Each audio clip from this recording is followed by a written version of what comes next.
الحمد لله نحمده ونستعينه ونستغفره ونؤمن به ونتوكل عليه ونعوذ بالله من شرور أنفسنا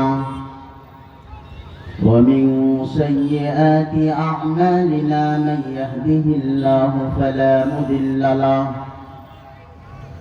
ومن يضلله فلا هادي له ونشهد أن لا إله إلا الله وحده لا شريك له ونشهد أن سيدنا وسندنا وحبيبنا ومولانا محمدا عبده ورسوله الذي أرسله بالحق بشيرا ونذيرا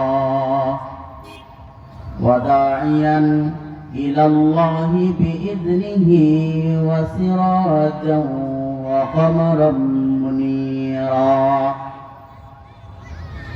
عما بعد فقد قال الله تعالى في كلامه المجيد والفرقانه الحميد أعوذ بالله من الشيطان الرجيم بسم الله الرحمن الرحيم مثل الذين ينفقون أموالهم في سبيل الله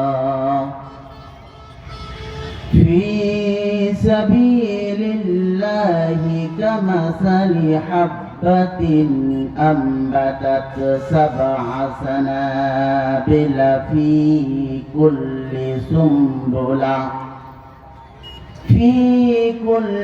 سنبلة 100 حبة والله يضاعف لمن يشاء والله واسع عليم بسم الله الرحمن الرحيم إن الله وملائكته يصلون على النبي يا أيها الذين آمنوا صلوا عليه وسلموا تسليما اللهم صل على سيدنا مولانا محمد وعلى آل سيدنا مولانا محمد আরো সুন্দর করে জোরে জোরে পড়ি দরুদ সকলে আরো সুন্দর করে জোরে জোরে পড়ি দরুদ সকলে এ দরুদ কাজে লাগবে তোমার আমার মরণ কালে আল্লাহুম্মা সাল্লি আলা সাইয়্যিদিনা মাওলানা মুহাম্মদ ওয়া আলা আলি সাইয়্যিদিনা মাওলানা মুহাম্মদ যতই দরুদ পড়ি হে রাসূল মনের তৃপ্তি মিঠে না, মরণকালে দিও দেখা, এই তো মোদের প্রার্থনা। আল্লাহুম্মা সাল্লি আলা সাইয়্যিদিনা মাওলানা মুহাম্মদ ওয়া আলা আলি সাইয়্যিদিনা মাওলানা মুহাম্মদ। মক্কার পরে মদিনার ঘর, নবীর করুণা করুন বারংবার। বালাগাল উলা বিকামালিহি কাশাফাদ দুজা বিজামালিহি হাসনাত জামিউ খিসালিহি সাল্লু আলাইহি ওয়া আলিহি। ওরে ও দুনিয়ার মানুষ তোমরা হইও না বেহুশ। ওরে ও দুনিয়ার মানুষ তোমরা হইও না বেহুশ। আল্লাহর আইন মেনে চলো, অপরকে মানতে বলো। আল্লাহর আইন মেনে চলো, অপরকে মানতে বলো। রাসূলের সৈনিক হয়ে সাজো বীর পুরুষ, সাজো বীর পুরুষ। দিন দুনিয়া মুসাফির খানা তা জানো সবই, দিন দুনিয়া মুসাফির খানা তা জানো সবই। একে একে একদিন সবাইকে চলেই যেতে হবে, চলেই যেতে হবে। আলহামদুলিল্লাহ। সম্মানিত সুধীমণ্ডলী, আজকের এই 2 দিন ব্যাপী তাফসীরুল কোরআন মাহফিলের আজকে সমাপনী দিনে সম্মানিত সভাপতি হযরত উলামায়ে কেরাম স্টেজের সামনে যারা বসে আছেন, পর্দার অন্তরালে সম্মানিত মা ও বোনেরা, আজকে আমরা এমন একটি সুন্দর জায়গাতে আমি সহ আমরা যারা বসতে পেরেছি। এই জায়গার যদি আমরা গুরুত্ব মহত্ব বুঝতে পারতাম, তাহলে আজকে আমরা অযথা সময় পার করতাম না। আমাদেরকে আল্লাহ সুবহানাহু ওয়া তাআলা কিছু সংখ্যক মুসল্লিয়ান ইকরাম যারা আমরা বসে আছি, যে আল্লাহ তাআলা আমাদেরকে বসার, কথা বলার এবং শোনার যিনি সুযোগ এবং তৌফিক দান করেছেন, আমরা সর্বপ্রথমেই সে আল্লাহ সুবহানাহু ওয়া তাআলার দরবারে শুকরিয়া আদায় করি। সকলেই বলুন আলহামদুলিল্লাহ। তারপর সেই বিশ্ব মানবতার মহান শিক্ষক, নবীদের সরদার, দুজাহানের বাদশাহ, নবিকুল শিরোমণি নবী মুহাম্মদুর রাসূলুল্লাহ সাল্লাল্লাহু আলাইহি ওয়াসাল্লামের উপর লক্ষ কোটি দুরূদ ও তাসলিমাত বর্ষিত হোক। আল্লাহুম্মা সাল্লি আলাইহি, আল্লাহুম্মা বারিক আলা।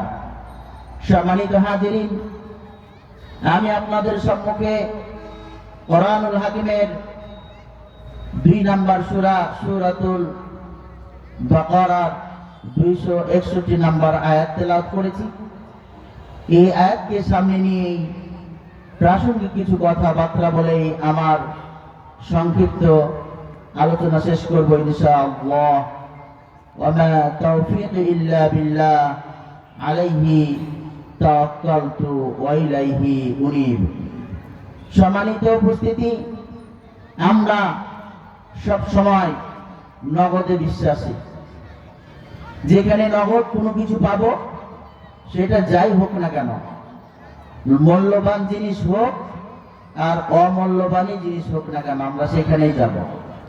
আজকে এই জালসাকে, এই তাফসিরুল কোরআন মাহফিলকে কেন্দ্র করে এই প্যান্ডেলের অপোজিটে যে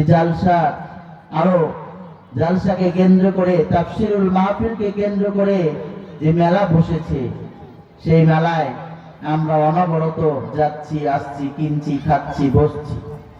কারণ অর্থ দিয়ে বিনিময় কোনো কিছু পাচ্ছি, সেই জন্য তো যাচ্ছি। অন্য কিছু যদি আজকে কর্তৃপক্ষ এখানে ব্যবস্থা করত, ওই গেট দিয়ে যারাই প্রবেশ করবে, যারাই গেট দিয়ে বাইর হবে, তাদেরকেই তোহফা দেওয়া হবে বা হাদিয়া দেওয়া হবে, হয়তো বা আমরা কেউ বসে থাকতাম না। অল্প অল্প শরীর খারাপ হলেও আমরা বলতাম, চলো যাই, একটা প্যাকেট তো অন্তত পাওয়া যাবে। খিচুড়িতে ডাল দেওয়া থাক আর না থাক, একটা প্যাকেট পাওয়া যাবে, আসতাম। অর্থাৎ নগদে বিশ্বাস। আল্লাহ পাক রব্বুল আলামিন আমাদের জন্য গাইডলাইন হিসাবে কোরআনুল হাকিম দিয়ে দিয়েছেন। যে কোরআন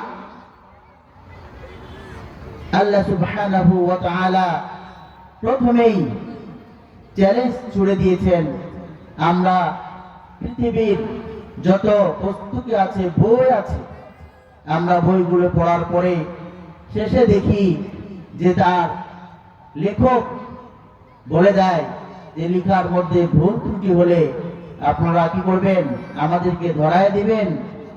নেক্সট যে কপি করব, আরেকটা বই ছাপাবো, সে বইয়ের মধ্যে আমরা সেই সংশোধনীটা ঠিক করে দিব। কিন্তু আল্লাহ তাআলা কোরআনে কারীমের মধ্যে প্রথমেই চ্যালেঞ্জ ছুড়ে দিয়েছেন, যালিকাল কিতাবু লা রাইবা ফীহি হুদাল লিল মুত্তাকিন। এটা এমন একটি কিতাব, এটা এমন একটি গ্রন্থ যার মধ্যে বিন্দু মাত্র সন্দেহ নেই। আর এই কোরআনটাকে যারা অনুকরণ করবে, যারা ফলো করবে, যারা এই কোরআনটাকে আঁকড়ে ধরবে, তাদের জন্য হবে মুত্তাকিন, হুদাল লিল মুত্তাকিন, হিদায়াতের জন্য বাণী হয়ে যাবে।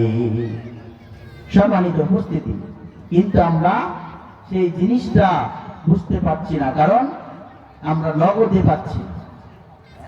আমি আজকে যে আয়াতটি তেলাওয়াত করেছি, এই আয়াতটা হচ্ছে ফি সাবিলিল্লাহ, আল্লাহর রাস্তায় দান প্রসঙ্গ। আমরা বিভিন্ন জায়গায় দান করে থাকি। এই যে তাফসীরুল কোরআন মাহফিলের যে আয়োজন করা হয়েছে, প্যান্ডেল, মাইক যন্ত্র, যত কিছু করা হয়েছে, এর মধ্যে খরচ আছে কি নাই? অনেক ব্যয়, অনেক খরচ। যাদেরকে তাফসীর করার জন্য নিয়ে আসতে হয়, তাদের একটা খরচ আছে। সব মিলিয়ে অনেক খরচ। এই খরচের মধ্যে কেউ অর্থ দিয়েছেন, কেউ শ্রম দিয়েছেন, কেউ পরামর্শ দিয়েছেন, কেউ বুদ্ধি দিয়েছেন, কেউ সহযোগিতা করেছেন, নাকি করেন নাই? তো করে লাভ নাকি লস? আমার কথাই শোনার দরকার নেই। কার কথাই শুনতে হবে? আল্লাহ সুবহানাহু ওয়া তাআলার কথা শুনতে হবে। বিসমিল্লাহির রহমানির রহিম। মাসালুল লাযীনা ইউনফিকুনা ফী সাবিলিল্লাহ কামাসালি হাববাতিন أنبتت 7 سنابل في كل سنبلة 100 حبة والله يضاعف لمن يشاء والله واسع عليم। আল্লাহ তাআলা ইরশাদ করতেছেন, যারা আল্লাহর রাস্তায় ব্যয় করেন, যারা আল্লাহর রাস্তায় খরচ করেন, তাদের উপমা হচ্ছে তাদের উদাহরণ হচ্ছে, তাদের এক্সাম্পল হচ্ছে একটি শস্য দানার মতো, একটি শস্য বীজের মতো। আমরা এই পৃথিবীতে বসবাস করতেছি। আল্লাহ সুবহানাহু ওয়া তাআলা বলেন, ওয়াল্লাযী জাআলা লাকুমুল আরদা জালুলান ফামশু ফী মানাকিবিহা ওয়া কুলু মির রিজক। এই যে জমিন থেকে আমাদের জন্য রিজিকের ব্যবস্থা করা হয়, শুধু তাই নয়, আল্লাহ তাআলা কোরআনে হাকিমের মধ্যে বলছেন, আল্লাযী জাআলা লাকুমুল আরদা ফিরাশান ওয়াস সামাআ বিনাআন ওয়া আনজালা মিনাস সামা। আল্লাহ পাক রব্বুল আলামিন বলছেন, আমি এই জমিনের মধ্যে আকাশ থেকে বৃষ্টি বর্ষণ করি, আর এই জমিনটাতে বৃষ্টি বর্ষণ করার পর মিনাস সামারাতি রিজকাল লাকুম, আমি তোমাদের জন্য রিজিকের ব্যবস্থা করে থাকি। এই যে রিজিক আমরা উৎপাদন করি, আমরা ভক্ষণ করি, এই রিজিকটা কোত্থেকে হয়? আল্লাহ তাআলা কোরআনে হাকিমের মধ্যে বললেন, সেটা হচ্ছে আকাশ থেকে পানি বর্ষণ করার ফলে এই জমিন থেকে রিজিকের ব্যবস্থা হয়ে যায়। তো যে রিজিকটা আমরা সঞ্চয় করি, যে রিজিকটা আমরা পাই, সেই রিজিক অনুসন্ধান করার জন্য আমাদেরকে সর্বপ্রথম কি করতে হয়? বীজ বপন করতে হয়, বীজ ফেলতে হয়, ফেলতে হয় না? এই যে গ্রামে গঞ্জে এখন ধান আমরা মাড়াই করেছি কাটার পরে, এই ধানটা যখন আমরা লাগাই তার আগে জমি চাষ করে বীজ ফেলেছিলাম, বিছন ফেলেছিলাম, নাকি ফেলি নাই? তো 1 বিঘার জন্য কতটুকু বিছন ফেলা লাগে? 5 কেজি 7 কেজি এরকম হয়তো বা, মেবি। আমার 20 কেজি, মানে 1 বিঘা লাগার জন্য তো হলো 20 কেজি 15 কেজি, যা হয় হোক। তো এরকম, তাহলে আমরা পেয়েছি কতটুকু? 20 মণ, 18 মণ, তাই না? 5 কেজি 10 কেজি 20 কেজি বীজ ফেলে আমরা পেয়েছি কতটুকু? 18 মণ, 20 মণ। এই কথাটা কি আপনার আমার? আল্লাহ পাক রব্বুল আলামিন বলেন, মাসালুল লাযীনা ইউনফিকুনা ফী সাবিলিল্লাহ, যারা আল্লাহর রাস্তায় খরচ করে, যারা আল্লাহর রাস্তায় ব্যয় করে, তাদের উদাহরণ হচ্ছে একটা শস্য বীজের মতো। জমিনের মধ্যে যখন একটা বীজ লাগা হয়, তখন ওই বীজটা থেকে 7টি গাছ বের হয়। কয়টি? 7টি। কে বলছে? আল্লাহ পাক বলছে, একটি বীজ থেকে 7টি গাছ বের হয়, আর প্রতিটা গাছে 100টা করে দানা থাকে। কয়টি? 100টা করে দানা থাকে। তাহলে আপনি ফেলেছেন কয়টি? একটি। আর সেখান থেকে জমিন থেকে বের হয়েছে কয়টি গাছ? সেটা হচ্ছে 7টি গাছ, আর প্রতিটা গাছে 100টা করে দানা থাকে। আল্লাহ সুবহানাহু ওয়া তাআলা বলছেন, শুধু 100 নয়, আমি ইচ্ছা করলে আরো বৃদ্ধি করে দিতে পারি। পারি কিনা? সুবহানাল্লাহ, আল্লাহ পারে কিনা? তাহলে যারা এই অর্থ খরচ করেছেন, ব্যয় করেছেন, শুধু তাফসীরুল কোরআন মাহফিলের জন্য নয়, আপনার জীবদ্দশায় আপনি সকালে বের হয়েছেন, কোথাও আপনাকে কেউ চেয়েছে, সাহায্য চেয়েছে, যাকে আপনি পেরেছেন সাহায্য করেছেন, 1 টাকা 2 টাকা, ঠকেছেন না জিতেছেন? জিতেছেন না? দিয়েছেন 1 টাকা। ওইখান থেকে কয়টা গাছ বের হয়েছে? 7টা। আর প্রতিটা গাছে ফল ধরেছে কতটা? 100টা। তাহলে কত হয়েছে? 700। সুবহানাল্লাহি বিহামদিহি সুবহানাল্লাহিল আযীম। এটা কার পক্ষে সম্ভব? আল্লাহ সুবহানাহু ওয়া তাআলার পক্ষেই সম্ভব। তাহলে এই লাভ যখন আমি বুঝতে পারবো, তখনই তো আমার পক্ষ থেকে 1 টাকা 2 টাকা 10 টাকা 5 টাকা 5000 টাকা দান করা সহজ হয়ে যাবে, নাকি হবে না? দান করা সহজ হয়ে যাবে, না হলে আমরা দান করতে পারবো না। এই আয়াতের তাফসীরের মধ্যে এসেছে, হযরত আবু বকর রাদিয়াল্লাহু তাআলা আনহুর খেলাফত আমলে এক সময় দুর্ভিক্ষ দেখা দিয়েছিল। তখন এমন দুর্ভিক্ষ দেওয়া ছিল যে খাদ্যদ্রব্যের সংকট পড়ে গিয়েছিল। মানুষ যে সমস্ত খাদ্যদ্রব্য খেয়ে বেঁচে থাকে, সে সমস্ত খাদ্যর সংকট সে রাষ্ট্রে কি হয়ে গিয়েছিল? সংকট দেখা দিয়েছিল। তখন হযরত উসমান রাদিয়াল্লাহু তাআলা আনহু বিদেশ থেকে খাদ্য আমদানি করেছিল। সেই খাদ্যের যেই খাদ্যটা ছিল সেটা হচ্ছে 1000 টন বা 1000 মণ গমের খাদ্য ছিল। যখন বিদেশ থেকে মদিনায় সেই খাদ্যটা আমদানি করলো, বাজারে যখন আসলো, তখন ওই সমস্ত ব্যবসায়ীরা যারা দেশের আরো অন্যান্য ব্যবসায়ী ছিল, তারা তখন হযরত উসমান রাদিয়াল্লাহু তাআলা আনহুর কাছে প্রস্তাব নিয়ে গেল, ও ভাই, আপনার যে মালগুলো বিদেশ থেকে আপনি সংগ্রহ করেছেন, আমদানি করেছেন, আমি এই মালগুলো 50% লাভ দিয়ে আপনার কাছে ক্রয় করে নিতে চাই। কত পার্সেন্ট? 50% লাভ দিয়ে আমি মালগুলো কি করতে চাই? ক্রয় করে নিতে চাই। এটাই তো নিয়ম হয়, তাই না?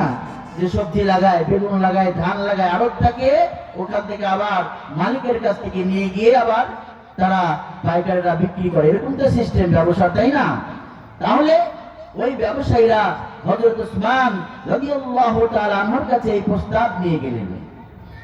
হযরত উসমান রাদিয়াল্লাহু তাআলা আনহু বললেন, না না, এই 50% লাভ দিয়ে আমি তোমাদের কাছে মাল বিক্রি করব না। আমার কাছ থেকে যদি মাল নিতে হয় তাহলে আমাকে 1000% তোমাদেরকে লাভ দিতে হবে। কত পার্সেন্ট? 1000%। ওই ব্যবসায়ীরা বলল, এটা কেমন কথা বলেন? আপনাকে 50% লাভ দিতে যাচ্ছি, আপনি 1000% বলছেন কেন? হযরত উসমান রাদিয়াল্লাহু তাআলা আনহু বললেন, কারণ আমার কাছে আরো বেশি প্রস্তাব দিয়ে তোমরা তো 50% দিয়েছো, আমার কাছে 700 গুণ পর্যন্ত লাভ দিয়ে ক্রয় করার মতো আরো খরিদ্দার আছে। সুবহানাল্লাহ বিহামদিহি। তারা তো আশ্চর্যান্বিত হলো, যেটা কি করে সম্ভব হয়?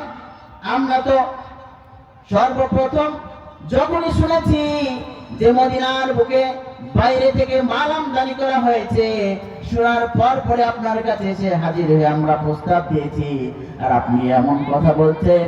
আমাদের আগে কে এমন ব্যক্তি আছে যে নাকি আপনাকে 700 গুণ লাভ দিয়ে এই মাল ক্রয় করে নিতে চেয়েছে? হযরত উসমান গনি রাদিয়াল্লাহু তাআলা আনহুর কাছে এই প্রস্তাব শুনে দিয়ে তারা ক্ষান্ত হন নাই। তারা বুঝতে পেরেছে হয়তো আমরা এই মালগুলো নিয়ে গিয়ে অন্য বাজারে বিক্রি করব, বেশি লাভবান হব।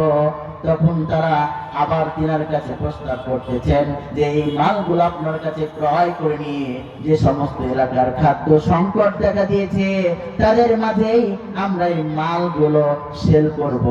এই কথা বলার পরেও হযরত উসমান গনি রাদিয়াল্লাহু তাআলা আনহু তিনি তাদের প্রস্তাবে রাজি হলেন না, এবং তারপরে পরেই আল্লাহ পাক রব্বুল আলামিনের কোরআনে হাকিমের আয়াতটা তাদেরকে তেলাওয়াত করে শুনিয়ে দিলেন, মাসালুল্লাযীনা ইউনফিকুনা ফি সাবিলিল্লাহি কামাসালি হাববাতিন আমবাতাত সাবআ সানাবিলা ফি কুল্লি সুমবুলাতিন মিআতু হাব্বা। আল্লাহু আকবার। শুধু তাই নয়, এরকম লাভ হয়ে শুধু ক্ষান্ত হন নাই। আল্লাহ পাক রব্বুল আলামিনের রাসূল হযরত সুলাইমান আলাইহিস সালাতু ওয়াস সালামের জামানার একটা ঘটনা। হযরত সুলাইমান আলাইহিস সালাতু ওয়াস সালাম এই নবী কি করতেন? জিনদের কথা শুনতে পারতেন, সমস্ত পশু পাখির কথা তিনি কি করতেন? শুনতে পারতেন, বুঝতে পারতেন। হযরত সুলাইমান আলাইহিস সালাতু ওয়াস সালামের জামানায় একবার এক ব্যক্তির বাড়ির পাশে একটি গাছ ছিল। সেই গাছের উপরে পাখির বাসা ছিল। কি ছিল? পাখির বাসা ছিল। পাখির বাসার মধ্যে পাখির যেটা নিয়ম, বাচ্চা দেওয়ার জন্য ডিম পাড়বে, এটাই তো নিয়ম। সেই পাখিটা ডিম পাড়তো, আর ওই বাড়িওয়ালা কি করতো? তার ডিমটা পেড়ে পেড়ে খেয়ে নিত। তার ডিমটা পেড়ে পেড়ে খেয়ে নিত। হযরত সুলাইমান আলাইহিস সালাতু ওয়াস সালামের কাছে ওই পাখি লানিশ নিয়ে গেল, বিচার নিয়ে গেল, ও লিডার, ও নেতা, ও আল্লাহর রাসূল, আমার বাসার যে ডিমগুলো আছে অমুক ব্যক্তি আমার ডিমগুলো পেড়ে পেড়ে খেয়ে নেয়, বিচার করে দিতে হবে। হযরত সুলাইমান আলাইহিস সালাতু ওয়াস সালাম তার কাছে একবার দুইবার যখন বিচার নিয়ে গেলেন, তখন হযরতে সুলাইমান আলাইহিস সালাম তার যে বাহিনী ছিল, জিন বাহিনী, ওই জিনেরা তার আয়ত্তের মধ্যে ছিল। তিনি যা বলতেন জিনদেরকে, তারা সে অনুযায়ী কথা পালন করত। হযরতে সুলাইমান আলাইহিস সালাম জিনদেরকে, দুইজন জিনকে নিযুক্ত করলো, যাও তোমরা ওই গাছের উপরে থাকবে, পাখির বাসাকে পাহারা দিবে। যদি এবার নেক্সট টাইম ওই ব্যক্তি পাখির বাসা থেকে ডিম নামাতে যায়, তোমরা তাকে ধাক্কা দিয়ে নিচে ফেলে দিবে। নিচে ফেললে কি হবে? সুস্থ থাকবে না অসুস্থ হয়ে যাবে? তার শাস্তি হয়ে যাবে, হাত পা হয়তো বা ভেঙে যাবে। হযরত সুলাইমান আলাইহিস সালামের যেই কথা সেই কাজ, তার বাহিনী গিয়ে গাছের উপরে বসে আছে। এমন সময় আবারও ওই ব্যক্তি ডিম পাড়ার জন্য বাইর হয়েছে। প্রতিমধ্যে একজন ভিক্ষুক ক্ষুধার্ত ব্যক্তি এসে তার কাছে কিছু সাহায্য চেয়েছে। আমি ক্ষুধার্ত, আমি অভাবী, আমাকে কিছু সাহায্য করা হোক। ওই যে ব্যক্তি যিনি পাখির বাসা থেকে ডিম পেড়ে পেড়ে নিত, ওই ব্যক্তি কি করলো? যাওয়ার আগ দিয়ে ওই মুসাফিরের কাছে কিছু সাহায্য করলো। বলা হয়েছে কিছু খাবার তাকে দিয়ে দিল। সে তো চেয়েছে, তাই না? সেই খাবারটা যে দিল, এটা কি করলো? দান করেছে। কি করেছে? দান করেছে। অভাবী মানুষকে তার কাছে চেয়েছে, তিনি দিয়েছেন। হযরতে সুলাইমান আলাইহিস সালামের ওই যে প্রহরী দিন, ওই জিনেরা গাছের উপরে বসে আছে, আর ওই ব্যক্তি ওই মুসাফিরকে কিছু সাহায্য করে পাখির ডিম নামার জন্য গাছের উপরে উঠেছে। আর যখন গাছের উপরে উঠে আবার ডিমগুলো নামিয়ে নিয়ে চলে এসেছে, তখন আবার পাখি গিয়ে হযরতে সুলাইমান আলাইহিস সালামের কাছে গিয়ে বিচার দিয়েছে, নালিশ দিয়েছে। কিন্তু ইতিমধ্যেই তো পাহারাদার ছিল কি ছিল না? পাহারাদার দিয়েছিল কি দেন নাই? দিয়েছিল তো, দুজন পাহারা দেন নাই। কিন্তু তিনি ডিম পেড়ে নিয়ে এসে আবার চলে গিয়েছে, কোনোই খবর হয় নাই। হযরতে সুলাইমান আলাইহিস সালাম ওই দুইজন জিনকে বলল, ও জিনেরা, তোমাদেরকে যে দায়িত্ব দেওয়া হয়েছিল, সে দায়িত্ব কেন তোমরা পালন করো নাই? তখন জিনেরা বলল, তার যে ঘটনা সেটা বর্ণনা করলো। জিনেরা বলল যে আমরা পাহারাদারি ছিলাম, কিন্তু আমাদের চাইতে আরো শক্তিশালী পাহারাদার একজন পূর্ব এবং একজন পশ্চিম থেকে আল্লাহ সুবহানাহু ওয়া তাআলার পক্ষ থেকে ফেরেশতা নিযুক্ত করা হয়েছিল। বলুন সুবহানাল্লাহ। তখন তিনি বর্ণনা করছেন যে কি কারণ। তখন বললেন, তিনি যখন ডিম পাড়তে আসে, তখন একজন মুসাফির তার কাছে এসেছে। আসার পর কিছু সাহায্য চেয়েছে, তিনি সাহায্য দিয়ে এসেছেন। এই জন্য আল্লাহ তাআলা খুশি হয়ে এই বিপদ থেকে তাকে রক্ষা করেছেন। বলুন সুবহানাল্লাহি বিহামদিহি। তাহলে এই দান আমাদের কত উপকারে আছে, বুঝতে পারছেন? কত সুন্দর ঘটনা। কিন্তু আমরা এইসব জিনিসগুলো বাস্তবে আমরা এগুলো কি করি না, উপলব্ধি করতে পারি না, বুঝতে পারি না, কারণ চর্চার অভাব। ওই যে বললাম, মেলাতে কত মানুষ দেখেন, মানে চাটনি খাচ্ছে, ভাজা খাচ্ছে, জিলাপি খাচ্ছে, এমনি আড্ডা দিচ্ছে, কথা বলছে, আর আসল যেটাকে কেন্দ্র করে মেলা বসেছে সেইটাই আমাদের জন্য কি ফাঁকা, কারণ আমরা বুঝতে পারছি না। সুতরাং আমাদের কি বুঝতে হবে, আল্লাহ রাসূল জনাবে মুহাম্মদুর রাসূলুল্লাহ সাল্লাল্লাহু আলাইহি সাল্লাম বললেন, বান্দারা, মানুষরা শুধু বলে মাল আমার, এই সম্পদ আমার, এটা আমার, সেটা আমার। আল্লাহ রাসূল বললেন, না না, তোমাদের এই সমস্ত সম্পদগুলো না, তোমাদের সম্পদ হলো তিনটি। কয়টি? তিনটি। যা তোমরা খেয়েছো, খেয়ে যা হজম করে দিয়েছো, এটা তোমাদের শরীরের জন্য এনার্জি এসেছে, রক্ত এসেছে, মাসুল তৈরি হয়েছে, ব্রেনের কাজ করেছে। আর যেটা তোমরা পরিধান করেছো, পোশাক পরে ছেড়ে দিয়েছো, এটা শরীরের জন্য তোমরা বস্ত্র হিসাবে কাজে লাগিয়েছো। আর একটি হচ্ছে যেটা আল্লাহর রাস্তায় দান করেছো, সেটা তোমাদের জন্য জমা আছে, আর বাকি সব অন্যের জন্য তোমরা রেখে চলে গিয়েছো। তাই নয় কি? আপনি খেয়েছেন, ভালো মন্দ আপনার জন্য বুঝতে পেরেছেন। আমি যদি খাই, মজা কি আপনি বুঝতে পারবেন? পারবেন না। এই জন্য অর্থ সংগ্রহ করে আপনার যেমন চায়, হৃদয় যা খেতে চায়, আপনার আপনার সামর্থ্য অনুযায়ী আপনি সেটা খান, আপনার সামর্থ্য অনুযায়ী আপনি পড়েন, জামা কাপড় প্যান্ট যা ইচ্ছা, শীতের সময় এসেছে ছিঁড়া ফাটা পড়ার দরকার নাই, আপনার প্রয়োজন একটা পড়েন, আপনার শরীরকে হেফাজত রাখেন, আর যতটুকু পারেন আল্লাহর রাস্তায় দান করেন। শুধু তাই নয়, হযরত আবু হুরায়রা রাদিয়াল্লাহু তাআলা আনহু বলেন, প্রতিদিন সকালে আল্লাহ তাআলার পক্ষ থেকে দুইজন ফেরেশতা পৃথিবীর বুকে নিযুক্ত হয়। একজন ফেরেশতা ওই ব্যক্তির জন্য দোয়া করতে থাকে যে নাকি আল্লাহর রাস্তায় দান করলো, আল্লাহর রাস্তায় খরচ করলো। সে আল্লাহর কাছে প্রার্থনা করতে থাকে, হে রব, এই ব্যক্তি তোমার রাস্তায় দান করেছে, খরচ করেছে, তার সম্পদকে বৃদ্ধি করে দাও, তার সম্পদের মধ্যে বরকত দিয়ে দাও। সুবহানাল্লাহ বিহামদিহি। আর একজন ফেরেশতা তার জন্য বদদোয়া করে, যার দেওয়ার সমর্থন আছে, যার কাছে কেউ হাত পেতেছে চেয়েছে, কার পরেও অর্থ আছে, সম্পদ আছে, কিন্তু তার হৃদয় সাপোর্ট করে নাই, সে আল্লাহর রাস্তায় ব্যয় করতে পারে নাই, তাকে কি বলা হয়? কৃপণ বলা হয়। বর্ণনার মধ্যে এসেছে যে ওই কৃপণের জন্য ওই ফেরেশতা বদদোয়া করতে থাকে। আমরা কি চাইবো যে আমাদের জন্য ফেরেশতা বদদোয়া করো? না, আমাদের সমর্থন অনুযায়ী আমরা যেখানে যে যে অবস্থায় আছি, আমরা যতটুকু পারি আল্লাহর রাস্তায় ব্যয় করব, খরচ করব। সম্মানিত উপস্থিতি, আমরা যেখানে কোরআন সুন্নাহর কথা পাবো, কোরআন হাদিসের কথা শুনতে পারবো, জানতে পারবো, আমার যতটুকু সহযোগিতা করার, যতটুকু সমর্থন, যতটুকু থাকবে, আমরা ততটুকু চেষ্টা করবো ইনশাআল্লাহ। আল্লাহ তাআলা আমাদের সবাইকে হেফাজত করুন, কোরআন সুন্নাহ অনুযায়ী আমল করার তৌফিক দান করুন। আসসালামু আলাইকুম ওয়া রাহমাতুল্লাহি ওয়া বারাকাতুহু। আলহামদুলিল্লাহ, আপনাদের সামনে এতক্ষণ পর্যন্ত অতি মূল্যবান আলোচনা নিয়ে আসলেন রামপুরার কেন্দ্রীয় জামে মসজিদের সম্মানিত ইমাম ও খতিব হাফেজ মাওলানা